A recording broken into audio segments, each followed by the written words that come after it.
Hey, this is Dr. Trusser, and welcome to our stress workshop. Do you want to deal with it, or do you want to crush stress? We're all going to have stress in our life, and my goal is to understand uh, how to deal with it in a way, but then crush it so it doesn't affect me. Um, Dealing with stress, most of what we hear out there is meditating in the woods, taking a warm bath, taking quiet time, stretching, massage, drugs or supplements, hot tea by a fireplace, deep breathing, and put whatever you want in there. Um, Many people go to wine and alcohol and party, put anything you want to deal with stress. But the problem is those are cute, I think. Those aren't going to get to the root of the matter dealing with stress.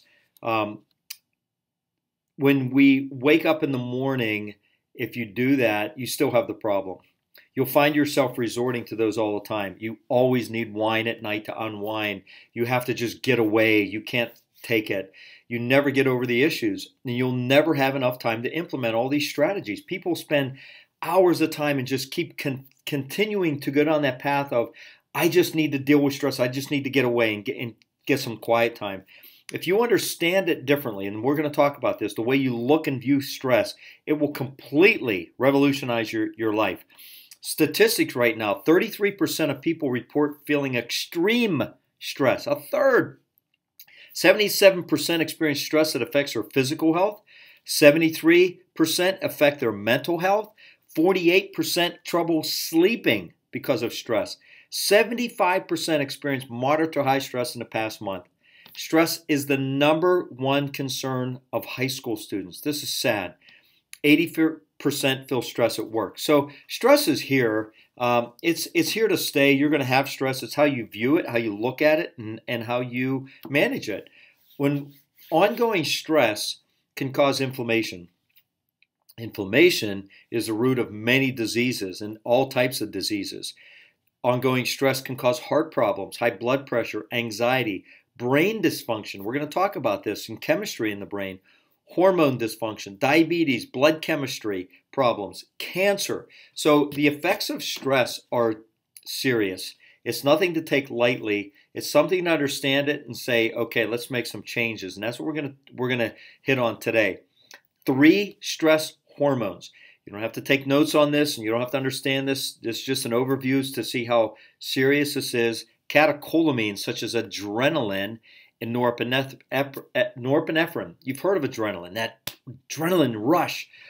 When you have this, it increases heart rate, blood pressure, breathing rate, muscle strength, mental alertness. This is good when you need it. They also reduce the amount of blood going to the skin and increase blood flow to the major organs such as your brain, heart, and kidneys. We're going to explain why. Vasopressin, control the body's osmotic balance, blood pressure regulation, sodium homeostasis, and kidney functioning. And then cortisol. We've all heard of cortisol. Stress and the major effects. Stress affects the hypothalamus, which is in the brain, which this affects the adrenals. This sends energy to the muscles, heart, and brain. Why? When you're under stress, if you've heard of the fight and flight, when you need to fight, when you need to run from stress, run from a burning car, a burning house. We used to say you're running from a lion. I don't know how many of us run from lions anymore. But we need muscles, we need our heart to beat, and we need a brain to look and say, where do we need to run? It takes the energy from the immune system, the GI system, into reproduction. Why? Because you don't need to have a baby at this time. You don't need to heal from an infection or digest your food. You need to get the heck out. All stress builds up. This is allostatic load. This is chronic stress. This goes to a collapse. This goes to, I can't take it anymore. I'm done. So if you don't handle stress and you build this up over long term, it becomes chronic, you're going to have a collapse. This is the start of all disease. So we need to take this serious. And I have no idea why my little arrows are going crazy, but they are. Adrenal stress leads to increased cortisol. Cortisol affects the hippocampus, learning and memory. So when you're under chronic stress, it's hard to learn and it's hard to remember things. This breaks down testosterone and estrogen, critical. as we age. Breaks down dopamine. Dopamine, related to Parkinson's disease, restless leg syndrome, depression. It breaks down serotonin, mood, sleep, digestion, nausea, wound healing, bone health, blood clotting, sexual desire. You may look at that and think, man, I'm having mood changes already and I can't digest food and I get these cuts that just don't heal. What's going on? You may have adrenal stress, and this is handling stress properly. Will we ever get over stress? No. We have to learn how to handle it. So how do we crush stress? We look at three things: physical, chemical, and neurological. Why didn't I put emotional on there?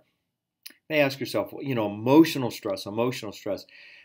This will affect emotions and counter the effects of stress. You see, physical, chemical, and neurological all affect emotional. Emotional is a byproduct. So we have to look at physical, chemical, and neurological as a basis, as a foundation that we need to take action on. If we take the appropriate action, this will decrease cortisol. We have to decrease cortisol. We have to decrease the effects of the stress hormones. So physical, movement, any type. Research shows the more intense the action, the bigger results. If you're not doing any activity, start moving. And if you are, move to do more intense activity. Resistance training, weightlifting, using bands, body weight, yard work, farm work, doing things that are physical to the body, that strain the body. This is great for hormone activity, great to flush stress out, gets you in better mood and sleep better. How often? Research says 3 to 5 times a week. Daily is good with change and rest. So you need some rest in there. You can't just keep going 7 days a week. Or if you do it more often like myself, I work out about 5 to 7 days a week, usually 6 or 7. I take a rest day, but I mix it up. There's certain days I work out that are extremely hard, and there's other days that are just moderate, and I mix it up. But you need to start moving if you want to be healthy and deal with stress properly. Chemical, processed foods, artificial ingredients like sucralose, aspartame, dyes, red dyes, any dye. But look at your ingredients, and if you can't understand or read it, it's probably dangerous. Vegetable oils. This has to be one of the most dangerous things that we've implemented in food that is destroying us, our brain activity, our heart activity. Canola, soy, grapeseed, safflower, peanut, sunflower. All these vegetable oils are horrible. Things like coconut, olive oil are best. Get them organic when you can. Sugar, anything ending in OSE is a sugar. Sugar increases serotonin. So if you remember from past, serotonin, it's a happy, you feel good, it gives you a burst of energy, excitement. And sugar, when you do this, it does that short term. That's why we crave it. So we remember, oh man, when I ate sugar, I felt good. But if we keep doing it, it destroys us long term because it's inflammatory. Inflammation is the root of most diseases. So that we crave sugar because it hits our serotonin. You can do this other ways. But if you stop doing sugar for about 5 to 7 days, that craving will be gone. Chemicals like drugs, medications, even a lot of supplements, they're not healthy.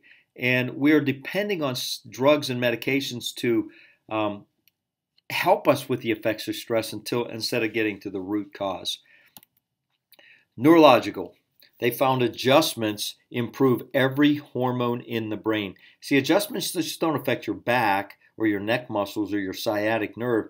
It affects this nerve system and the spinal cord, the cerebral spinal fluid traveling to the brain, so it affects your brain. This improves serotonin, dopamine, testosterone, estrogen.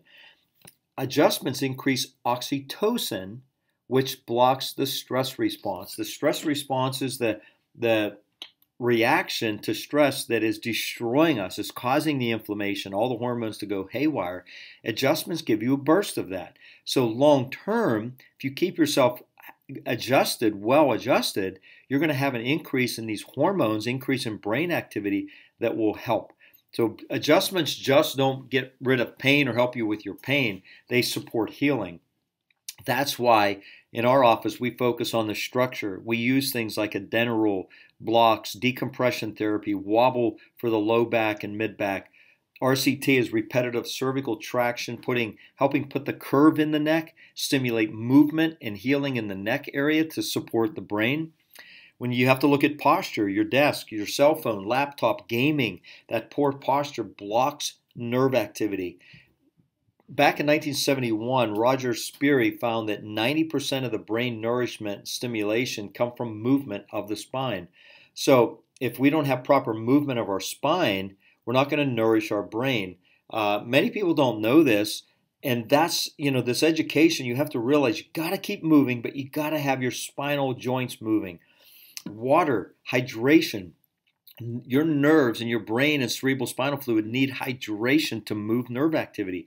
To put energy into the brain, you need water, and you need good nutrition, not inflammatory nutrition. So, when all these things add to and support the nerve system when you're doing them right. When you are lacking hydration, when you're dehydrated and you're eating an inflammatory diet, lots of sugars, canola oil, and processed foods, you're blocking your brain and nerve system.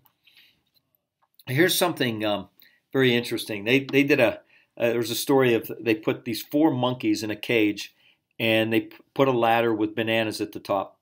And every time one of the monkeys would try to climb up to get the bananas, they would hose the monkeys down, spray them hard, and they would scream and jump down off the ladder. They would pull the monkey off the ladder. So every time one monkey climbed the ladder, they got sprayed heavy, and they realized that anyone climbing the ladder was bad. So they took one of the monkeys, the original monkeys, out, and they replaced it with another monkey. So when this other monkey saw the bananas, it climbed the ladder, and they pulled it down without spraying them. And it climbed up again, they pulled it down. So the monkey got conditioned not climb the ladder. So now they took a second original monkey and put 2 new monkeys in. So now there was 2 original and 2 new ones. And the new ones would try to climb the ladder, and the original ones would pull it down. And the new conditioned monkey would do the same thing, pull the monkey down. So by the time they replaced all 4 of the original monkeys with 4 new monkeys, none of them would climb the ladder because they were conditioned something bad was going to happen, so they pulled them down. Nothing bad happened to them. They were just conditioned. And this is the way we are in society, is people have done things a certain way because everyone else has done it. My family's always done it this way. Everyone in the medical field says to do it this way. So we just do it without thinking. Who cares if it's the way that was done by everyone else or your family? Recreate yourself as many times as you want. Your life is not written in pencil. Is written in pencil, not in permanent ink. You can change an activity anytime you want. If just because your parents did something over and over doesn't mean that you have to, or your family or work. Change your activity and do it, for your benefit. So psychology and neurology says, how often do we need to do things to repattern our brain? It says three times a week. That's what changes physiology. It changes brain function by building new neural pathways. This is like a tractor rut in the field. And I have a farm, and I have my quads and my tractors that I take out in the field. And this is exactly how my fields look. And it's not done by going on my field every once in a while. It's done repetitively, several days a week, and I've ingrained these tracks into my field because of repetition. That's what happens with your nerve system. When you start doing things 3 times a week, you're building new nerve pathways, and it becomes easy at that point. So here's where there's some meat to this substance of this workshop. Pareto's principle, if you've ever heard it, the 80-20 rule. The 80-20 rule specifies that 80% of your consequences come from 20% of the causes, asserting an unequal relationship between inputs and outputs. So 80% of your results come from 20% of your actions. And they did a study back, I'm not sure when, but in Italy years ago, and they found that, let's say 80% of the income in society was produced by 20% of the workers. And you'll see this in your life, that 80% of your energy or fitness comes from 20% of your activities. You must identify the 20% activities to get the results. You do more of those. So you start to, the 80-20 rule is you start to get rid of the garbage in your life that isn't producing good results. So if it's things like sitting and watching TV, bad. So you can put this in 4 quadrants, and you could do this on a piece of paper. Just put an X and a cross and put important, do, epic. These are the 20% activities. Delegate and eliminate. So I listed a few over to the side, like email. I can delegate some of my office email to my staff, but my personal email I can't. It's important, I'll do it, but it's not epic. Cleaning the house. I like a clean house, but that's not something I can do. I can delegate that. Strategy training. This is epic. For my office, for my life, I'll watch videos on how to work out better. I'll read books and train and coach with people who can give me ideas that will save me tons of time in my business and help my patients and help my community. Mowing the lawn. I like doing that. That's not a thing. It's important, but I could delegate it, but it's not epic. Date with my kids and spouse. I need to do that. That's epic. Gossip. Sitting around the on the phone or texting or sitting around at a coffee shop and talking to your friend about all the crap going on. Eliminate. Watching your grandkids. That could be epic to you. That could be important. I can't delegate that. Getting groceries. What is that in your life? Prioritizing your day. That's epic to me. I need to prioritize what is important. Creating superior ideas. That's epic to me. Out-of-town seminars. That's epic to me. Watching TikTok videos of cats falling off a dresser. Eliminate. So you can make your own list of, the things you do throughout the day. Just playing games, playing video games, reading a book. Sometimes just sitting out on your porch, that 20, 30 minutes, I usually do it for about an hour in the morning to read my Bible and pray and get my head focused. That's epic to me. I don't do that later, but I wake up at 4:30, 5:30 in the morning to make sure I get things done. But I have to look at what is bad in my life and eliminate them. So here's a few things that are most productive in your life. This is my life, my business. Adjusting my patients, educating my patients, reviewing, analyzing x-rays, exam, researching new advancements in my education.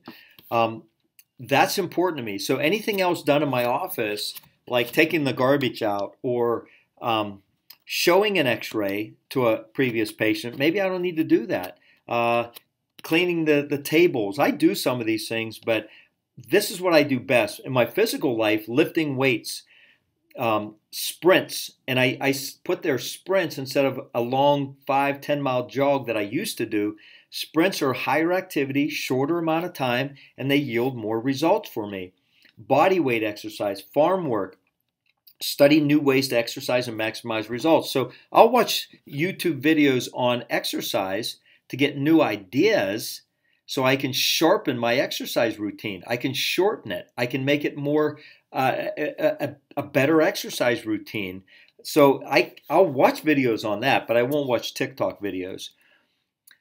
Here's a few things that are most unproductive in your life. So when I look at my life, going over all the x-rays, I don't need to do that. I have staff that they're way better at it than me. They're very good at this. Reviewing case histories and consults. My staff is amazing. Cleaning my office. Rehab assistant. I don't need to assist in rehab. My staff is doing a better job. What is unproductive in my physical life if I sleep in? It's stupid. I don't sleep in. Eating garbage will slow me up, make me feel bad. Having a negative mindset. I have to constantly get this out of my head. Joining the crowd, listening to others. I limit my friendship to people who are like-minded. I will not hang around losers and people who want to gossip and just want to do nothing.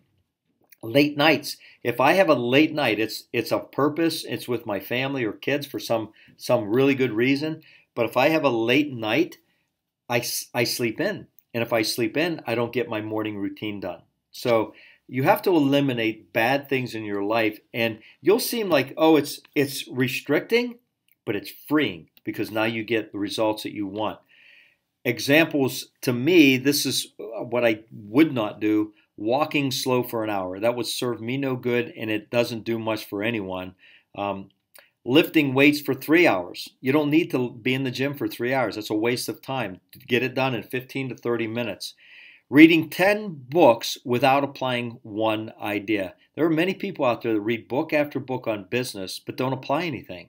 Take a book and apply it. I read the 80-20 principle last year, and I applied the principles to my office immediately. It transformed our office. Watching TV. I'm very selective on watching any TV. It doesn't come into my life much. Those are bad. Good examples are high intensity workouts for 10 to 20 minutes. So I don't need to work out and sprint for, I can't sprint for 30 minutes. I would probably die of exhaustion. But, high intensity workouts, making them short and giving me the best return on investment. Lifting weights for 20 minutes with only 30 to 60 second rest period. And I'll lift between 20 and 45 minutes depending what season I am. In rugby season, if I'm training harder or lighter, so that deviates, but you can get a lot done in 20 minutes. Reading one book and then applying 1 to 2 ideas. So I'm very specific on what I read.